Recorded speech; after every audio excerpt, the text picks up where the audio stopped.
Hi, my name is Leah Zipperstein, and there's a conversation I've been avoiding having with my parents.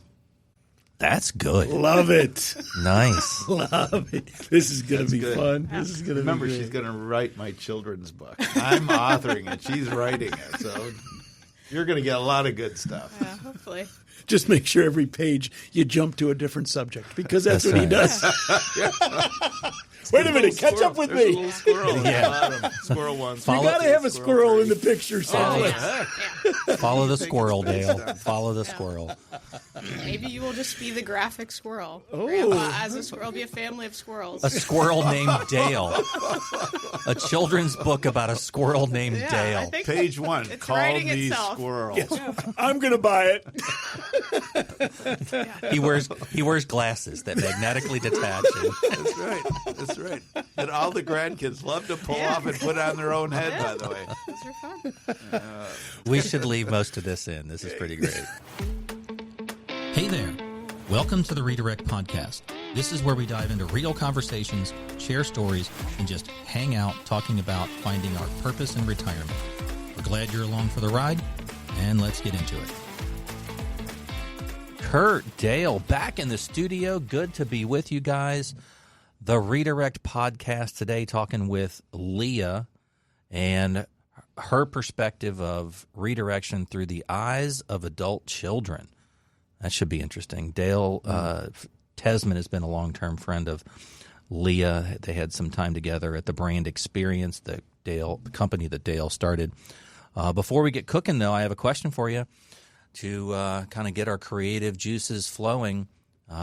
As parents of children, which we all have, do you wonder how your kids perceive you in your redirected life?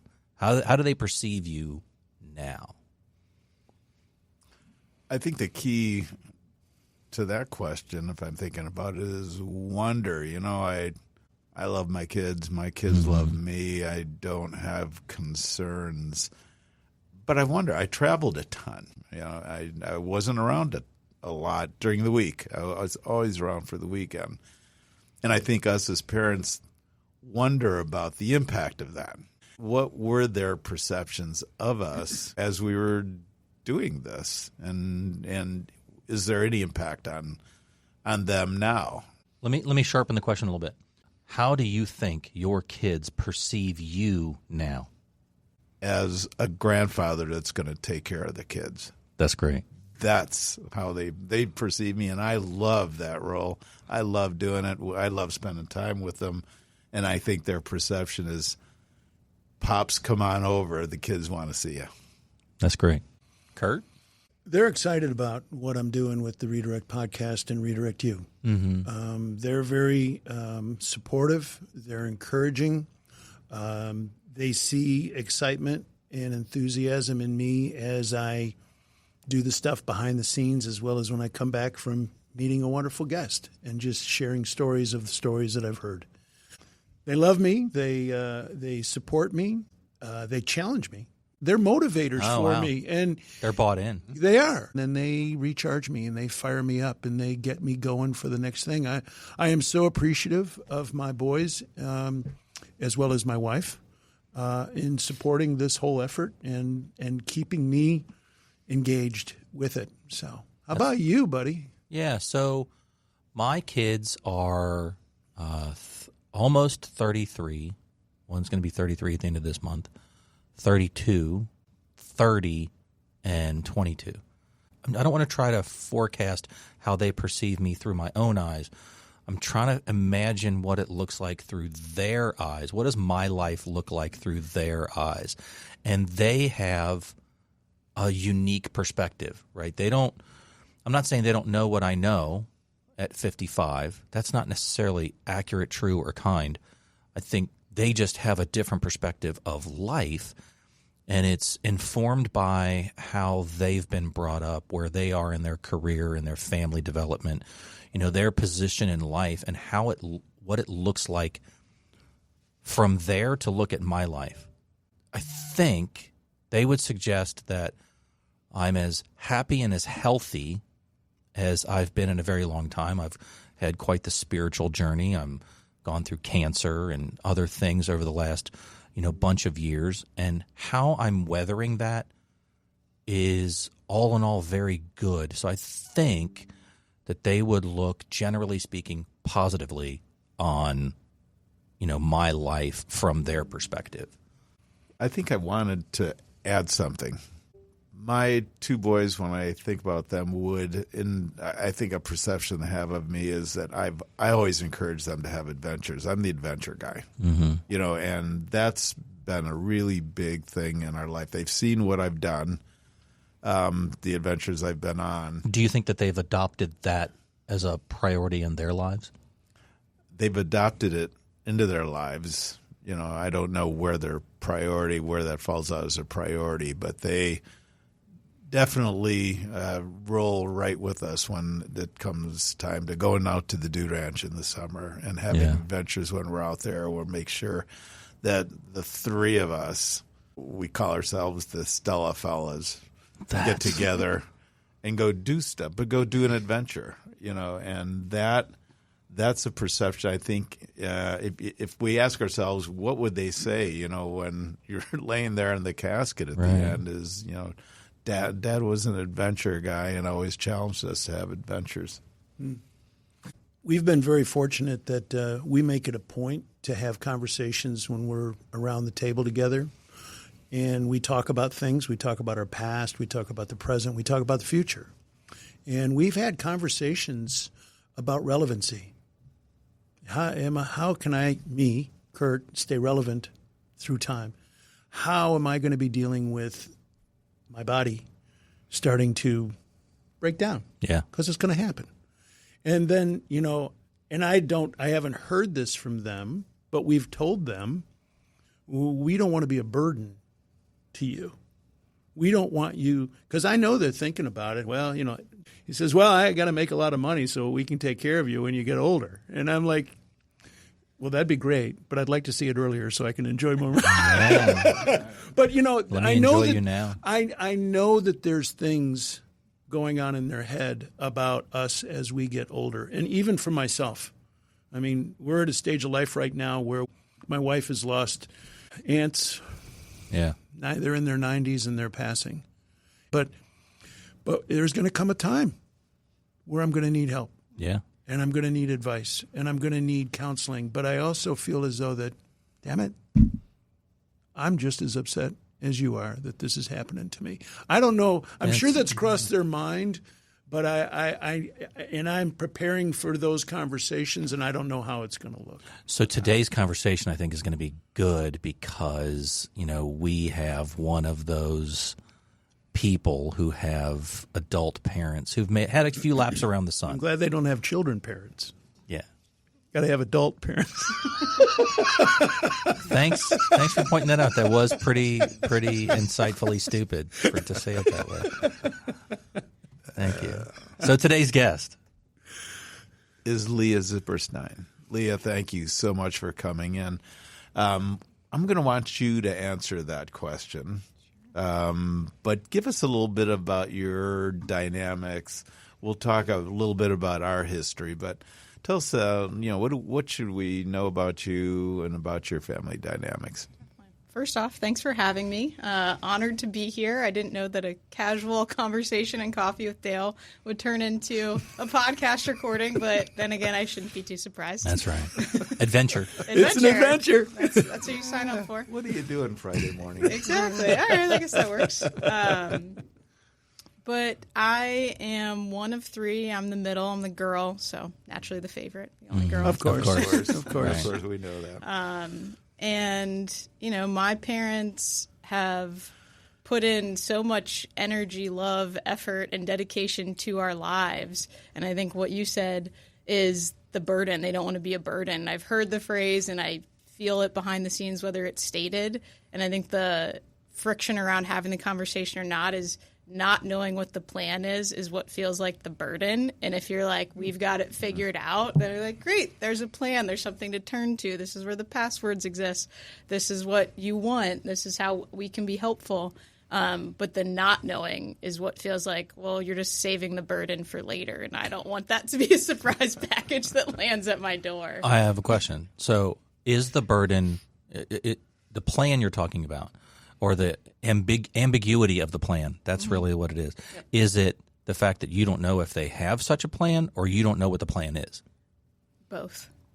Okay. Yeah. I think there's a fair assumption that there, a hope that there is somewhat of a plan, but I don't know what it is. So I think twofold, like, A, is there a plan? If there is, what is it? Why don't we have a conversation and make sure it's, can it be foolproof? No, but like tidy up some loose ends, know that everything's in order. But again, for dynamic in my family, we don't have deep conversations. Love is, hey, come over. I made salmon patties, your favorite meal. Or it's my dad sending over a Wall Street Journal article with no context. It's just like this article. You're like, oh, I feel loved. That's great. So the thought of having a really deep conversation such as this is like, well, we don't do that. And that's okay. Like, I love it. It works very well.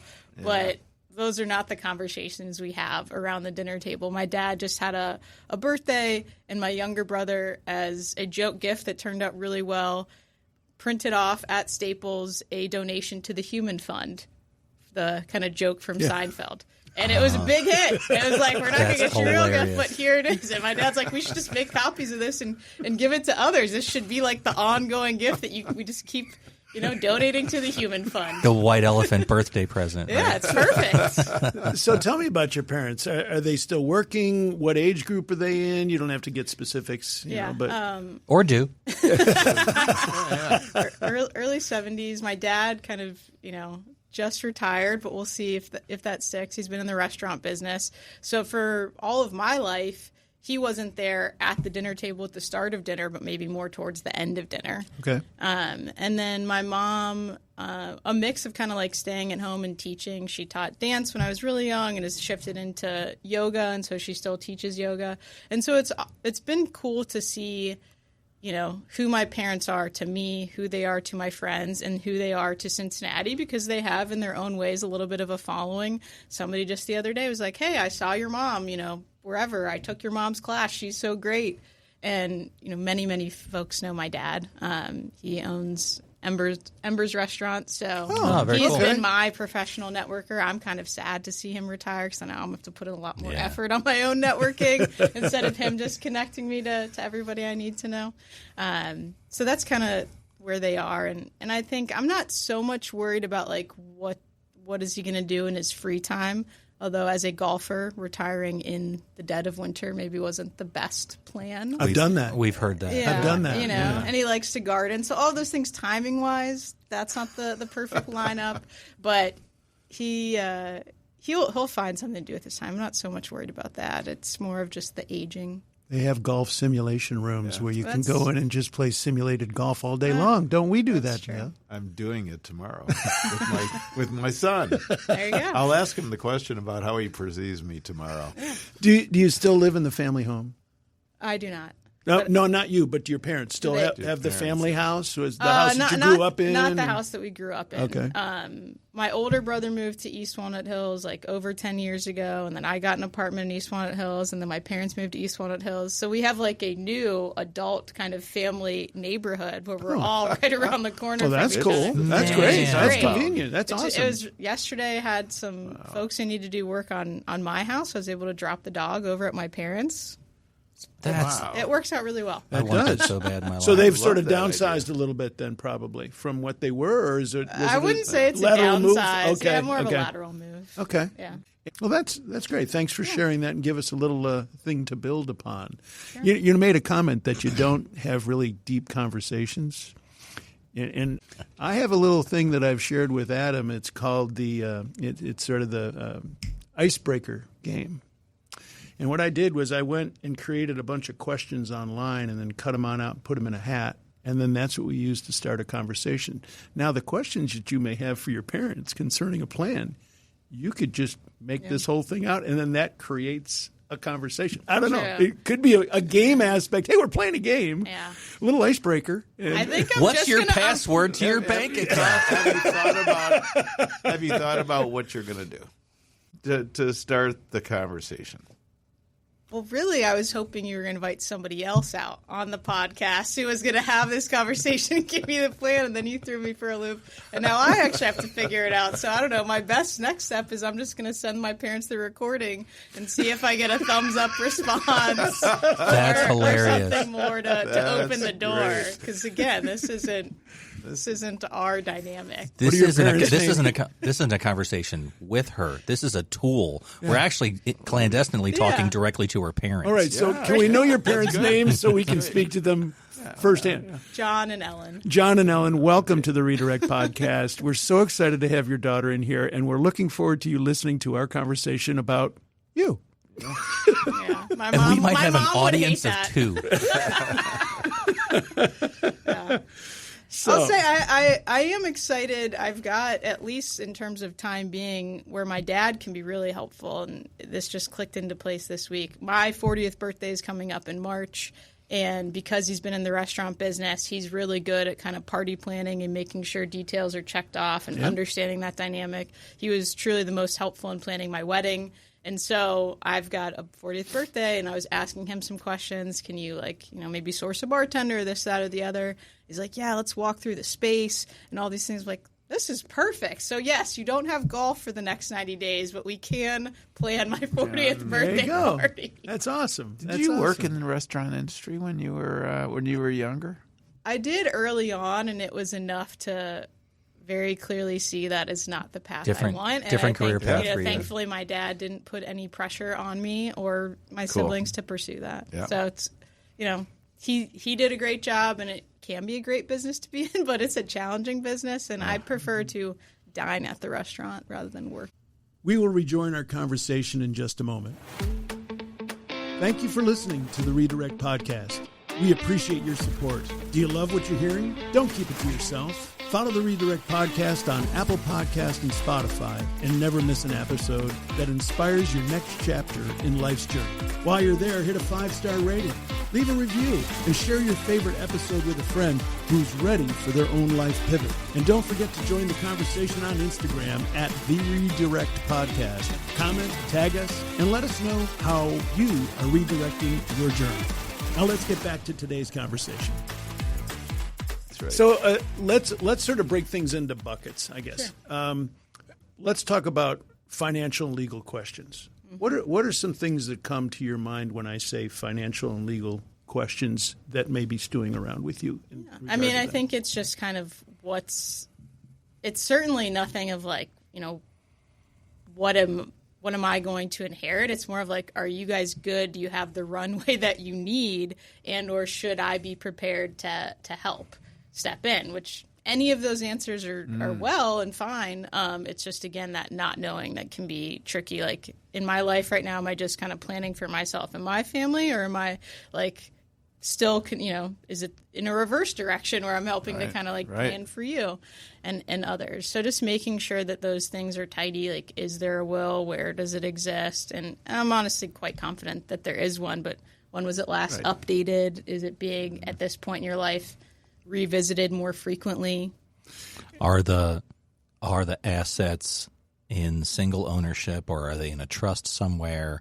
All of those little financial devices that might make things easier in the future. Now, another question with your siblings. You say you have 2 others. Are you the only one that's coming forward with wanting to know this, or is this something that you've talked about as siblings and saying, hey, we got to get a better understanding of what's going on with our parents for the future? Yeah. Again, I think fair to say, if you've picked up on our family dynamic, we certainly have not talked about it as siblings. Well, that's sort of a cool starting point. Yeah, that'd be a good starting point. It's not just you; it's the kids. So our audience went from 2 to 4. It's growth. It's growth. We're really trending now. That's 100%. Isn't it? That's great. Because power of attorney. What happens when things happen? Knock on wood that things don't, but things happen. It's inevitable. Yeah. We break down.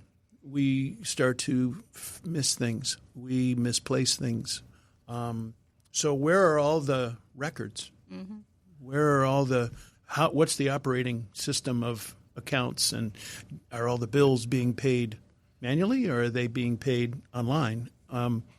and how to access that in Yeah. case something happens. Yeah. Sometimes, and we've heard this from other guests, that never really both of the parents are both of the detail person. Sure. Some of them are like, I'm out there doing the thing, but the other one is the director of all of the passwords, all of the accounts, all of the connections in case something happens. So even a parent, your parent or a spouse, might have questions with the other spouse on where things are. No, totally. So Is centralization. there let me ask you, is there a family accountant? Is there a family financial person? Is there somebody There's there's some people who you know that you could go to and say, the lawyer, there's somebody out there? Yeah. There's some people I could turn to. I think, again, probably what has prompted it a bit more in my mind of late is my grandma, my dad's mom, passed away in 2025. And I was the last living grandparent. And the transition of health of her being, full of vitality and life, and over the past 10 years, less so, was challenging to see in its own right. But when we're getting into the nitty-gritty details, that was kind of a generation where I'm making an assumption, but maybe it was easier. Like, she didn't have digital records of things. So it was kind of like easier to track down those breadcrumbs. Her digital footprint was smaller. It was very small. And now I think it's hard enough to keep track of my own, let alone thinking for my parents, where does it exist? Which I know most of it's probably written down, and that's all well and good. But then, is it being updated? Is it consolidated? Is it in one place? Things of that nature. And so I think that transition, was it easier back in the day with a low digital footprint? I don't know, but it feels like it could have been. It's a lot more challenging now. You're like, if you don't have the, the 2-word encryption and password, and you have their phone and you get the 5-digit number, I'm like, man, that's going to be a battle. Well, and there was some of those instances that were paper based, right? I had a document that was my rite of passage into this account or whatever, it wasn't terribly long ago that I knew the banker, right? They knew me at the place, and that was somewhat my identification. It is definitely not like that now, and access into those things is, like you said, multi-factor authentication. That's the correct term. That's the tough. Getting access to somebody else's account is intentionally hard. Yes. Right. I mean, what's really cool about Apple is they have a legacy component to it, that we have identified my oldest son as the owner of that. So if anything happens that we cannot operate our phones, he can operate the phone, which then means he can operate our passcodes because they're all within the passcode app. So that's something to. That's a good tip. Really? Yeah, I'm taking that tip. Yeah. I mean, it's again being intentional, but it's also finding out, asking the questions to determine how do we make this all happen. But there is a way of making sure that. That's a big problem when people pass, is that nobody can get access to the phone because they didn't grant that permission. Right. That's a simple thing, but it can open up doors big time. For sure. So, hey, at least you got something. I did. Very helpful. Good job, Apple. So we've talked a little bit about some of the financial legal things and some of the hurdles and pitfalls. What question might you have for them if they were sitting here or possibly listening to this podcast? How do you break the ice on that? What is it you're looking for from them? Yeah, I think it's just, what exists in terms of assets. Do you have a good financial runway? What is sort of that plan with your financial advisor? And then when you do pass, how are things allocated? Has that been revisited recently? Does it need to if it hasn't been? Who's the caretaker Who's of the that? caretaker of that? Beneficiaries. And an important question, I think, is if you're planning on living to 100, will you have enough? I don't know the answer to that. Yeah. No, I mean, many of us don't. There's things that could happen tomorrow that could, and I don't have control of it. I could be perfectly healthy, but the stock market could go away, and all of a sudden, but then I say, hey, I'm just like everybody else, though. We're all in this. We're all in the same boat. Some people lost more than me, but we all lost the same percentage. So let's jump into that next bucket, as Curt calls it. And what do you have a list over there, Curt? You got a list of possible buckets? Okay, so we talked about financial and legal. So let's sort of talk about healthcare and caregiving questions. What have you imagined about that? What's that look like for your needs? Again, I think it's easiest to rely on what I've seen with my grandparents. They ended up in kind of a step-up care facility. First, they're a little bit on their own, and then as things broke Assisted down living. more and more, assisted living. And who that's made those decisions that you remember? I think really my dad's siblings ultimately were forced to make those decisions because there wasn't fully a plan. Okay. If you go back into the archives and listen to especially in the first half of season 1, we had a bunch of those conversations about parents, the elders themselves, make those decisions as much as is possible, as within your power to do so while you have the capacity to do so. Because not only is it hard to find passwords, you're forcing decisions, you're forcing conversations onto other people who, are possibly dealing with their own life. They're dealing with the emotional impact of, a diminished capacity or a passing. And, there's a lot of, like you've said, dynamics around some of those conversations, decisions that get so much easier if they're decided upon or the decisions are considered, when there's capacity, when there's time, and you get to organize that stuff the way you'd like it to be. Mm-hmm. So it gets really easy now, and it only gets harder later. Right. I mean, a lot of that stuff involves their living. Yeah. What kind of lifestyle they have. Where are they going to, potentially they've been here. I don't think they want to move because they've got a nice little community going on with the family and everything. So there's no issue. But we're going to go to Florida and that's where we're going to be from now on. Mm-hmm. So you don't have to worry about that. But I think, looking at the house, what are the things in the house that have memories? And what do you want out of anything that's in the house, and have those conversations. Yeah, how do you assign sentimental value? Yeah, because the parents, we all love one another. Mm-hmm. You said it in the beginning. I love my parents. I love what they've done for me and how they've supported me, and you share that right back with them. We all love one another. It's just the idea of being able to have an authentic conversation without challenging or hurting. It's the idea of we just want to do it together. Yeah. I mean, and I think the challenge is sometimes you don't know, and it's an easy decision day to day to keep kicking that can down the road until you don't have a choice anymore. Because to consider, when a health concern happens, what assisted living facility do I want to go to? That's not fun to contemplate, and you might not really have the best answer because depending on the situation, it may impact it.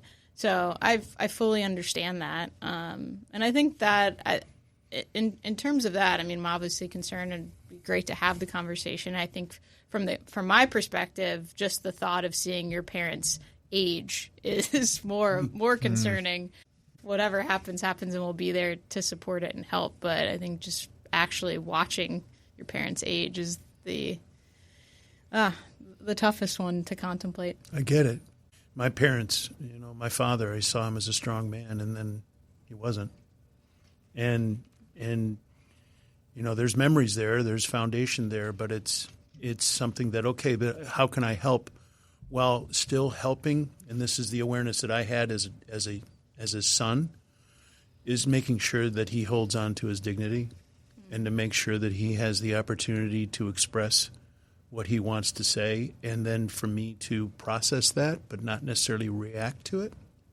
You know what I mean? And it's, and there's exploration. Dale talks about adventure. Well, my wife and I toured a senior living community, and our eyes were opened up. We did a podcast with Russ Conrad about it.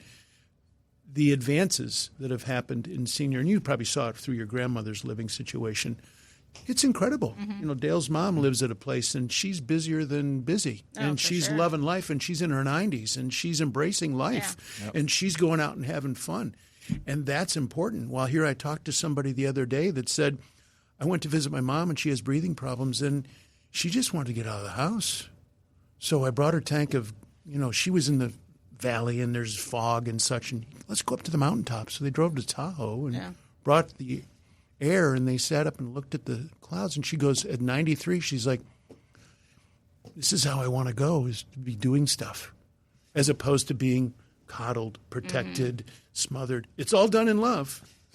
It is. Yeah. It is. Yeah. It is. And that's everybody's got to realize. Sometimes necessity. I mean, true. Not everybody has options. But going back to your point is then making the decisions while you can make them together versus them being made for you, because that's when you get the big pushback. Yeah. What do you mean I can't drive?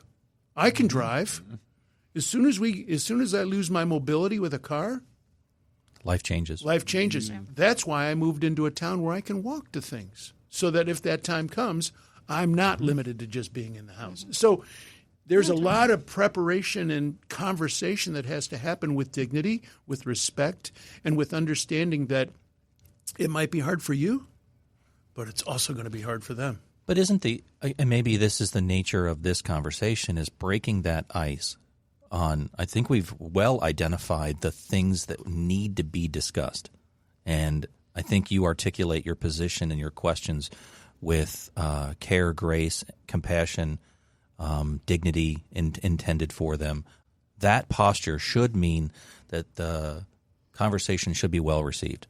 However, people are people. And every instance is different too. Right. Yeah. And I'm trying to project what your parents may be like, but some people are not welcoming of that kind of conversation. It's a hard thing to consider in your own mortality.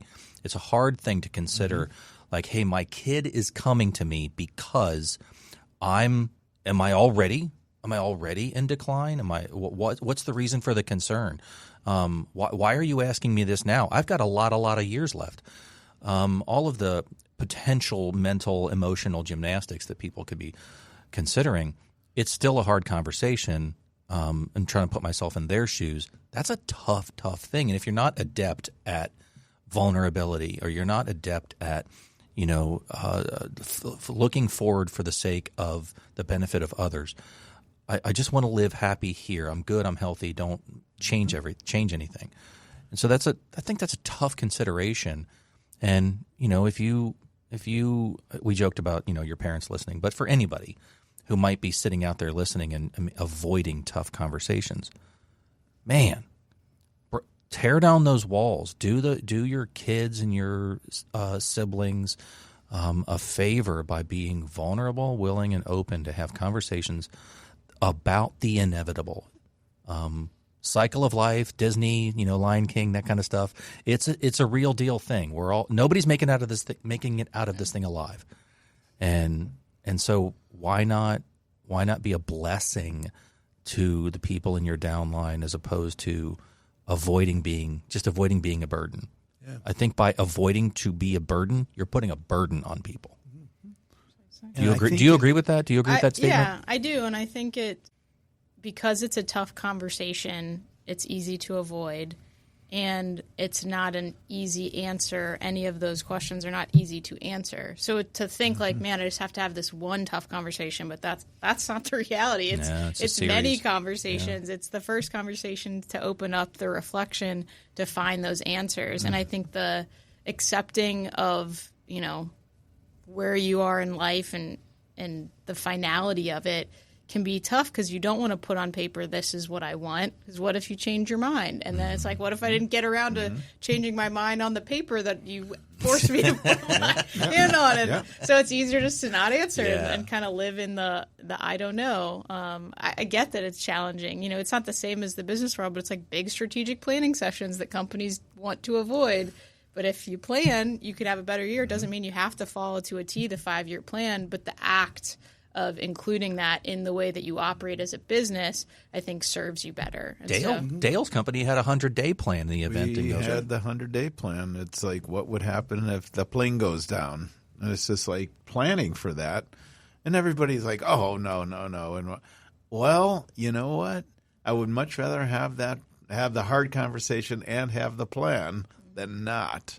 I think times are changing. Some of these conversations are becoming okay to have more than they ever have before. My sister-in-law and brother-in-law started looking at places. They're 8 years older than we are, but they started looking at places like, where are we going to kind of live when we need assisted living? And it opened up the conversation for myself and Fran to say, in reality, do you want to make the decision about where you want to live or when you want to leave the boys. Let the boys make those decisions. Mm-hmm. I think we want to have that in place, and we're talking about it, but we haven't talked about it with the boys yet, about what that is. Where are you at with your brothers? Would they be part of this? Would you kind of get together with them first and then have a conversation? Your dynamics, how would that go? I think so. I can see it playing either way, and I'm not sure that one is necessarily better than another, but certainly they're a factor in it. We all live close by and we see each other a lot, and so no matter what, it's going to impact us all. So it probably would behoove me to have a conversation with them and have a conversation with my parents. Yeah. The phrase of "don't eat the elephant in one bite." There's a lot of things here. Yeah. That it's a progression. It's one step at a time, one instance at a time. And I did some reading in advance of our conversation just to sort of say, what are younger people thinking about having difficult conversations with? And a lot of things came out saying that if you're finding resistance, now I'm giving it away because they're going to be listening, that you say to them, hey, I'm trying to develop a plan for myself to organize all my accounts. Can you help me? Sure. And as a result, by them helping you, they're recognizing, hey, I should probably do that for myself. It's like reverse mentoring. Exactly right. Exactly right. It's family, and we love one another, and we're trying to look out for one another. Let's talk about wishes. What are your wishes, Mom and Dad? In what regard? Wishes of what? Okay, you say they're in their 70s now. God bless. How old did your grandmother live? What age do you know? Ballpark? Into her 90s. 90s. Yeah. Okay, she's in her 90s. Yeah. All right, guys, we're fast forwarding. You're in your 90s. What do you want your life to be? What do you see it being? Give them some buckets. I mean, if you're in your 90s, how are you health-wise? Certainly you've declined, but I'm able to move. But having the conversation about let's pick health, let's pick spiritual, let's pick accommodations, financial. Where's my money going to go after if there's money left over? Yeah, exactly. Yeah. But just kind of playing that out and getting a sense of that, I think, would help the conversation because do it for yourself. Just saying, hey, you know what? I was thinking about 20 years out. And where would I want to be? And here are the buckets I'm thinking about, just about thinking about 20 years out. But now you got them. They're 20 years out. You're in their 90s. I think pulling some of those buckets and having them talk about that is fair. And what's really cool, what I've experienced with my boys is once we started to have conversations that they were learning more about us and they were figuring us out a bit, it made it a lot easier to have more conversations because that ice has already been chipped away and it's all recognizing that we're all in this together and let's make it as best as we can. I don't know. No, I think that's very true. 100% 10 years out, 20 years out. And this is me.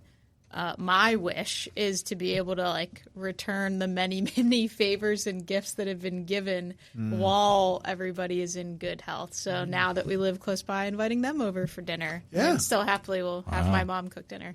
But every once in a while I can return the favor and see. I was asked the other day, how do you roast those potatoes? Yours always seem better than mine. I need to learn the tricks of the trade. Come over my house and make them. Yeah. I have done that before. No, doing joint things like that, spending time in the kitchen and having conversations as you cut potatoes is always a great way to have a conversation. It's beautiful. I applaud you for coming on and opening up on what's on your mind. That's hard. That's a great first step. I don't know if we have any answers. I don't know if we did anything. We shared our experiences. We're not experts. We are to a degree where we are right now, but I can't see myself as a 90-year-old. I think we've done a great job of talking directly to her parents. Well, too, we've got, oh my gosh, how many episodes now? Well over 50. Yeah, there's a lot 60. Of listening that they could do that they can apply to themselves. It talks about downsizing. It talks about letting go. It talks about senior living, and the list goes on and on and on and on. In a conversation we were having, you mentioned there's a poem that might be applicable here. So if you have it, we'd love to hear it. Definitely. This could be a good place to end. So Billy Collins was the speaker at my college commencement, and he read this, and it's always stuck with me, and I think is fitting for the conversation. It's called The Lanyard. The other day, I was ricocheting slowly off the blue walls of this room, moving as if underwater from typewriter to piano, from bookshelf to an envelope lying on the floor, when I found myself in the L section of the dictionary, where my eyes fell upon the word lanyard. No cookie nibbled by a French novelist could send one into the past more suddenly, a past where I sat at a workbench at a camp, by a deep Adirondack lake, learning how to braid long, thin plastic strips into a lanyard, a gift for my mother. I had never seen anyone use a lanyard or wear one if that's what you did with them, but that did not keep me from crossing, strand over strand, again and again, until I had made a boxy, red and white lanyard for my mother. She gave me life and milk from her breasts, and I gave her a lanyard. She nursed me in many a sick room, lifted spoons of medicine to my lips, laid cold face cloths on my forehead, and then led me out into the airy light, and taught me to walk and swim, and I, in turn, presented her with a lanyard. Here are thousands of meals, she said, and here is clothing and a good education. And here is your lanyard, I replied, which I made with a little help from a counselor. Here is a breathing body and a beating heart, strong legs, bones, and teeth, and 2 clear eyes to read the world, she whispered. And here, I said, is the lanyard I made at camp. And here I wish to say to her now is a smaller gift, not the worn truth that you can never repay your mother, but the rueful admission that when she took the 2-tone lanyard from my hand, I was sure as a boy could be that this useless, worthless thing I wove out of boredom would be enough to make us even. And my hope is I can repay her with more than a lanyard in the next 10 or 20 years. And same for my dad as well, because they have given me all of those things and more. Thanks for joining us on the Redirect Podcast. We'd like to extend our heartfelt gratitude to the 1819 Innovation Lab at the University of Cincinnati for their incredible support and partnership making this show possible. If you enjoyed today's episode, you can find more of our content on Spotify and Apple Podcasts as well as Instagram. Have questions or want to connect? Drop us a line at info@redirect-u.com. We'd love to hear from you. Remember, there's purpose in your life, so find it and go do something about it. Hey, I've got one more comment. The Redirect Podcast is presented solely for educational and entertainment purposes. We engage in an open, honest conversations about personal growth, life transitions, and the lessons we've learned through our own experiences. While we speak as experts in our own lives, we are not licensed therapists, medical professionals, or certified coaches. The content shared on the Redirect Podcast is not intended to be a substitute for professional advice, diagnosis, or treatment. Always seek the guidance of qualified professionals for any physical, mental, or emotional concerns that you may have. We're grateful to share this space with you and hope that our stories inspire reflection and connection. If you're in need of more support, we encourage you to connect with a trusted professional who can help.